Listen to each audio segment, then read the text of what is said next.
Stephen Doyle making his January window bow this morning. How are you, Steve-O? Morning, Owen. Morning, Ger. Happy little Christmas, How I think, are you? isn't it? A happy little Christmas indeed. Happy Nulling them on to you too, Steve. I didn't realise that. I think completely this slipped was that. I think it was the day when wasn't it the three wise men turned up with the gold, frankincense, and myrrh. Considering it's quite apt, isn't it? Really, the transfer window is open, and we're going to have a lot of unwise men probably blowing gold, frankincense, and myrrh all over the place. That is beautiful. That is the most wise thing that's ever been said on Deal or No Deal. Speaking of wise men, Rio Ferdinand, he wants Manchester United to do whatever they can to bring Jack Grealish to the football club. A quote from his YouTube channel: "I don't care if Pogba goes or not. Grealish is my man." So will the Villa man, Stephen, ever join the club, and what impact would he make in this Manchester United side? Yeah, it's funny, isn't it? We were all slagging him when he said, it seemed to be turning out that Ole Gunnar Solskjaer was making a mess of things at Manchester United. We kept getting shown that little clip of him laying down the contract, telling him, give him whatever he wants. And Rio's having the last laugh now, isn't he? Because Ole Gunnar Solskjaer is joint top in the Premier League. And I like the Jack Grealish thing. Listen, this has been going on for ages, hasn't it? And I've said before, I do think he's the kind of player that Manchester United, he's kind of in that mold of like a David Beckham, a George Best, a Cristiano Ronaldo, this flying winger. He's got a bit of, that rock star, film star appeal about him. And definitely he could add something to Manchester United. Now, we know they're bringing that winger from Atalanta, Diallo, so they're going to have those two. If Greaves come along, they got Diallo, they got Mason Greenwood, they've got Marcus Rashford, all these players that can play in those wing positions. So where are they going to fit all these players? Like this is what I'd like to know. Like you could play Jack Grealish in the number 10 role, but of course Bruno Fernandes plays there. They've got Donny van de Beek. But if Jack Grealish is available, Manchester United, should they pay the money from him? They probably should, yeah. But then they also have to keep in mind as well that he's shown over recent months and recent seasons that, his off-the-field stuff as well has to be a bit of a concern. And I don't know if Ole Gunnar Solskjaer is ready to take that on as well. Like he's, look at it this way, if he is going to make a move to Manchester United, if he's going to go up and sign that contract, he's going to have to get a taxi or get a lift off his mate, because he's not going to be able to drive there himself, is he? Well, he's not going to be allowed to drive there. Whether or not he might drive there himself, time will tell, would be the concern. I actually think that off-the-field stuff is the reason why he's still at Villa at the moment, because I think that the quality of his performances over the split season last year were so good that under normal circumstances, I've no doubt that he would have got a move. I don't think Villa priced him out when you consider the amount of money that Manchester United were thinking of paying for Jadon Sancho at the time. I'm absolutely certain that it was to do with the fact that his off-the-field stuff wasn't under control, that even when he would get in trouble, there would be a tearful apology on Instagram, and then there'd be a period of time where everything was good, and then there'd be another incident and another apology and another incident, another apology. And obviously it's not good to be drink driving. It's a really awful thing for anybody to be doing. That's the reason why his career is at Villa. And I would say it also slowed down his England career with Southgate. He's been trying to instill that kind of sense of we're a team who do things properly and by the book, and we have values. But at some point he's going to grow up, and that this may be the incident that is the thing that causes him to grow up, and maybe the move is imminent. But I also think that strong possibility that Villa have got enough money in the ownership, billionaire owners, a symbiosis between the manager and the star player, in this instance Grealish, who is captain, that he might be one of those Alan Shearer types. He might be a Matt Letizia type. They have enough money to be able to pay whatever he's going to get at any other club in the Premier League, because of the way that the TV money is distributed these days. There's a strong possibility Jack Grealish is every summer speculated about, and every summer they'll throw him a new contract or a couple of million bonus or 5 million bonus or 10 million bonus to stay. I would not be surprised Jack Grealish is a good player till the end of his career. Yeah, and they've got all this, that sweet Europa League cash to spend next season. Yeah, well, this is the thing as well. Like that, at Villa, he is the main man. The team is built around him. He's a boyhood fan. There's something nice about being able to do that. Now, the thing is, Jack Grealish, we know that he's that talented. He has got the talent that if he walks out of Villa at any stage, some other club will come in and get him. So there's no concern for him. He's not going to be worried that, like, it's not the kind of talent that's just going to go away. That's not going to leave him. He's always going to have that. So teams will always want to buy him, whether it's Tottenham Hotspur, Manchester United, Arsenal, whoever the case may be. So the way it's gone this season at Villa, and I did have my doubts before the start of the season, and especially at centre half, like I thought the likes of Courtney Hawes and Tyrone Mings might let them down at some stage, but they've gone really well. And I have to say, Douglas Luiz has been excellent as well. I think he's come on leaps and bounds over the last couple of seasons. So they've got that, they've got that rock solid centre. I'm sure helped by John Terry's coaching as well, at Villa as well. So maybe he just needs to bide his time, see how it goes for the next couple of seasons, see if they can build on the success of this season. And if it doesn't go so well next season, maybe then he can start looking at a move out. But I think for now, I think you're right, Gerrard, like, that they do have the money to keep him there. And, Villa will throw a good contract at him if they need to. So, maybe he just needs to bide his time and see how it goes.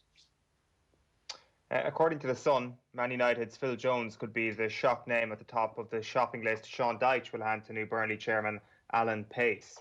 He's one of a number of players expected to be moved on from Old Trafford over the next few windows. Would that be a smart move from Manchester United's perspective? Yeah, I think they need to get rid of him because, he's on big wages now. I think they're going to have to take some of that burden themselves if they do offload him to Burnley. Seem to be the leading contender to take him on. I've got some sympathy for Phil Jones. He's had some really terrible performances in a Manchester United shirt. His most recent, actually, myself and Brian Kerr were commentating on for Off the Ball, that 3-3 against Sheffield United at Bramall Lane last season. And it was an absolute car crash from Phil Jones. But he just seems to be one of those players, perhaps, there was an awful lot of weight. It was a weight of expectation on his shoulders and put there primarily by Alex Ferguson when he signed him. And, he was comparing him to all sorts of great players in the past. And he just never seemed to live up to that hype that was caused by his own manager. And some players just, they're not able to live up to hype that's put on them. They just don't have that ability. It doesn't mean he's a bad player, and perhaps I'm thinking of the likes of, say, Johnny Evans, John O'Shea, those kind of players who were at Manchester United, had decent careers, but then moved on and had really good careers after that as well. We know John O'Shea played really well afterwards for Sunderland. Johnny Evans has had a brilliant career, still going at Leicester City. So perhaps going to a club like Burnley, where they've got a manager like Sean Dyche, who was excellent at coaching defensive players, that this could be the right move from. But as I said, I've seen different quotes of the kind of salary that he's on at United, anywhere between 75 and 135,000 pounds. So, United are probably going to have to pay about half of that. But we do know as well that Burnley have, new owners in there who are willing to back Sean Dyche in the transfer market. So, look, a player like Phil Jones, lots of Premier League experience, why not take him on? One more quick Manchester United story. Brandon Williams is expected to go out on loan. Southampton, Newcastle and Bayer Leverkusen are in the mix there. How impressed have you been by Williams so far? I love Williams. And funny enough, it was that Sheffield United game that seemed to be his downfall as well, because if you remember, United played that back three and Williams was playing as a left wing back, and he was left all out at sea because of Phil Jones' mistakes at the left of centre half.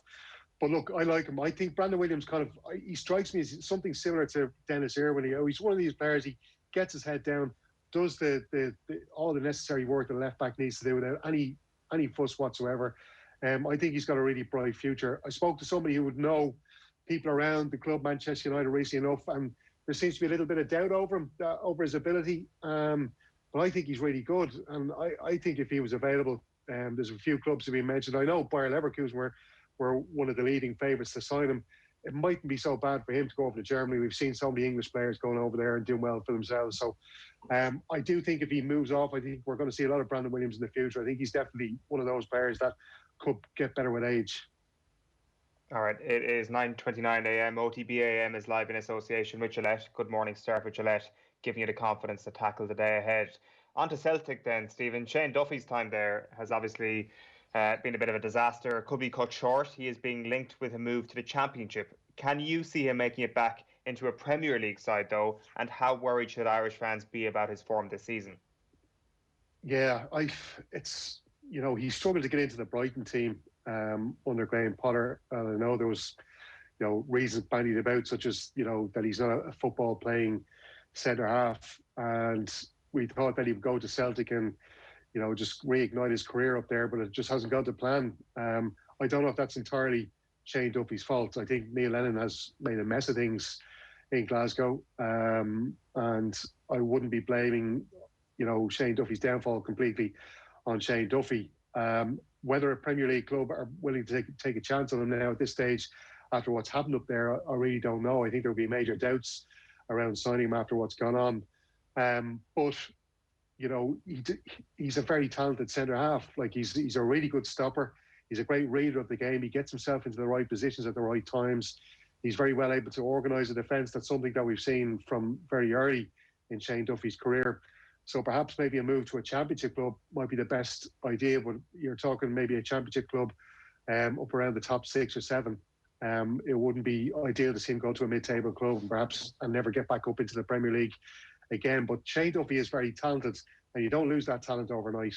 I think he just needs to go find a club with a good manager who's going to get his confidence back and get him playing well, because I have a lot of time for Shane Duffy, and I think we need him. We need him in the Irish defence as well.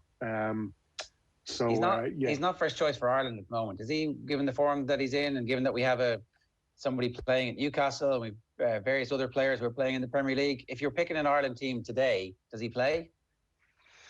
You'd have to say no, because he's not getting regular games. I think he's got one start in the last 9 Celtic matches.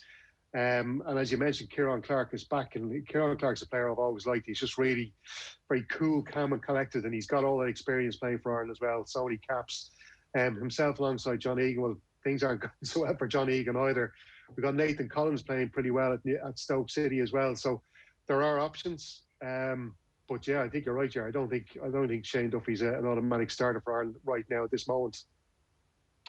If they do end up staying well behind Rangers this season and Rangers get over the line, Stephen Gerrard, come the next window, will probably feature here quite a bit about what club will Stephen Gerrard go on to. He's on track to derail Celtic's 10 in a row ambitions. How high is his ceiling as a manager, in your opinion? I tweeted something a couple of hours, it was just after the Old Firm derby, saying that I think that Stephen Gerrard has his eyes on the Liverpool job. That's all he wants. I commentated on a couple of Rangers games in Europe. I have to say, I was listening to Tom just there talking about Rangers and saying that they're not as brittle perhaps as they were last season. I still have some doubts over that. Look, there was a lot of hope that they'd win the League Cup, and that would be the first bit of silverware that he would get, and that would maybe kick them on towards winning the league. And they've got knocked out of the League Cup when they had a really good chance to want to win that. All the big city clubs were out by Hearts, I think it was. So as well, they played against Benfica, had a 2-0 lead at Ibrox, caught that lead up in the last 15 minutes, drew the game 2-2. Gerrard had opportunities to make substitutes in that game, and his players were getting a little bit leggy, and he didn't do it. I would like to think that he's learned from that. But the one thing I have noticed about Rangers is they play very similar to the style that Liverpool play under Jurgen Klopp. They've got Tavernier on the right and Barisic on the left as their full backs. And those two players play very high up the pitch in a very similar way to Trent Alexander-Arnold and to Andy Robertson. The same, they've got these midfielders, Stephen Davis. Usually it's Ryan Kent playing as the defensive midfielder, with Stephen Davis has come in there recently with Kent out injured. And they got good other midfielders like the likes of Kamara and that. Listen, I just think that the style of football he's playing at Rangers is very similar to the way Liverpool are playing under Klopp. And that would lead me to think that, Stephen Gerrard is just building slowly towards getting that job when Klopp leaves. Klopp is going to be gone in 2 or 3. I think he's 2024, summer 2024, his contract runs. So, he said he's going to leave after then. So, Gerrard has done a huge job. And I know people get sniffy at the fact that it's in the Scottish Premiership, but he's totally, as Tom outlined to you guys there, he's totally turned that club around. They're an absolute laughing stock, and now they look like they're going to win the Scottish Premiership at a canter, and they've done really well in Europe as well. They were lucky perhaps to go out to Bayer Leverkusen of the Europa League last season. They're still in the competition this season. So listen, I think Liverpool fans need to start taking this one a little bit more seriously. We have so we should just we should interrupt this version of Deal or No Deal to bring you the news that TalkSport are reporting that Mick McCarthy has been sacked by APOL. 4 successive defeats, got a job in early November and has been sacked on Little Christmas. The Magi are bringing a new job to Mick McCarthy at APOL Nicosia this morning. And so that's being reported by TalkSport, and it comes essentially hot on the heels of local Cypriot reports overnight after their defeats last night that somebody else was being lined up. So it's not like this is a massive shock, but I suspect Jack Byrne is waking up going, what have I got myself into here? Yeah, I was just trying to, it was the local coach, his name's just escapes me here at the moment. I was reading about that. Savas Poursastilis has been lined up, I think, to replace Mick McCarthy. But that's sad news for Mick. You know, you don't like to see any manager lose his job. But I think because of the fact that they are such a trigger-happy club, there's no surprise to see it. I don't know, people are going to go, oh, well, this is a bit of a concern now for Jack Byrne because he's Mick McCarthy's player. But look, if you're good enough, you're good enough. And Jack Byrne, I'm sure, is going to get a chance to show what he can do under the new manager. We know he came off the bench last night to make a bit of a cameo. But Jack Byrne, if he's good enough, he's going to get games still under the new manager. And was just looking through their squad as well. This move has been touted. They've got players from all over the world. You know, Belgium, Argentina, Brazil. You'd like to think that, you know, Jack Byrne is going to learn quite a lot from players from different countries, different styles of football. The one thing I'd have, my major concern for Jack Byrne, and I was at the game against Milan that they played in the Europa League, and I just think he lacks a bit of body strength. You know, we saw him getting muscled off the ball in that game, but against the likes of Kessié for Milan, and I've seen in international games as well. He tends to try and win free kicks in those situations, and I think it's something that he needs to work on. I know he gets lauded for his performances for Shamrock Rovers, and he has been the best player in Ireland for the last couple of seasons. But that's something I think that could go against him. And you'd like to think as he gets older, maybe, and perhaps the strength and conditioning at APOL might help him along with that. But he's at a good club. They've been in the Champions League 4 times over last season. They were in the quarter-final of the Champions League, don't forget, against Real Madrid back in 2012. So we're talking about a big club here. He's also looking after his future. I'm sure he's got a big contract there. So he needs to stick it out there, and hopefully it'll go well for him. But I don't know where Mick McCarthy goes from here. But what do you expect from that? Gerrard was saying earlier on he's lower rungs of the Championship / League One. That's his level now. What do you think? Yeah, he's probably a bit like Sam Allardyce, isn't he? You know, I think maybe a Championship club, as Gerrard says, down around the bottom, they're trying to get away from relegation. Mick might be the man to come in there and get it done. Get it done. Sound a bit like Boris Johnson there, but anyway, I just hope whoever the club is that they've got players who can cross the ball. Yeah, that's the key point. Look, your point about Jack Byrne is well made, but like you can work on strength and conditioning now in Cyprus. Hopefully, over the next while, they've invested in him in that he has a contract. Hopefully, there's no early termination clauses or buyer beware stuff that they can wiggle out of that. Hopefully they will honour that and he gets the opportunity to prove what he can do out there. For Mick, like the comparison with Big Sam, obviously Big Mick has been relegated from the Premier League on more than one occasion. That's where their career paths diverge a little bit. That's the key difference there. So you're saying he's not going to take over at a struggling Premier League side. A struggling Championship side is what we're calling this morning for Mick McCarthy. Next up, just one other bit of Irish news just to wrap up on this morning. In Deal or No Deal, Stephen, Republic of Ireland midfielder Jason Molumby, he's joined Preston North End. The 21-year-old has left Premier League side Brighton and Hove Albion on loan until the end of the current season. Is this a smart move for Molumby? Yeah, my first concern, I was really concerned for Jason when I think myself and Kenny Cunningham were doing Crystal Palace and Brighton earlier on this season off the ball. Unforgettable fixture that it was. And Jason Molumby was on the bench. Or no, he actually didn't make the squad that day. But they played Ben White as a central midfielder. And we know Ben White is primarily a centre half. So you're kind of thinking, well, if Graham Potter is going to push one of his centre halves into that position where Jason Molumby wants to play, that doesn't really sound too good for the Republic of Ireland midfielder. He's been on the bench last couple of weeks, just hasn't had a chance. So yeah, he had to get out on loan. There was talk Millwall perhaps were going to try and make an actual transfer deal for him to sign him permanently. That didn't happen. I'd imagine, by the sounds of it, if Molumby has gone out loan, I think that's his decision. I think he still wants to prove himself at Brighton under Graham Potter. I think he believes he's good enough. I think he's good enough. But perhaps he does need that bit more of experience playing senior matches in the Championship. At Preston, he's got to play alongside Alan Brown, fellow Republic of Ireland international, which is good. They play a couple of formations at Preston as well. They played 4-2-3-1, which suits us as an Irish team. They've also played 3-4-1-2, which is something that they use at Brighton. So that will be good as well. So I think this is a really good move. Preston, yeah, they're a bit of a meh club, aren't they? Alex Neil's been managing there since 2017, I think. They haven't really made any kind of big move to get promoted. They've always been in and around the top 10 without making a major push for the top 6. So whether they're ambitious enough to try and get promoted to the Premier League, I don't know.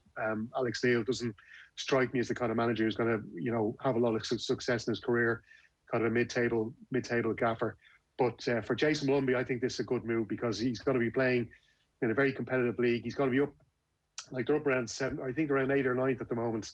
But as I said, they played those two formations, which would suit him both from an international perspective and also from a perspective of getting back to Brighton. Stephen Doyle, great stuff as ever. That is it for Deal or No Deal. I signed for them after the Euros, and after my first day's training, I was driving home. I was actually thinking, regretting it. What have I done? Like I walked into a circus. It's amazing, isn't it?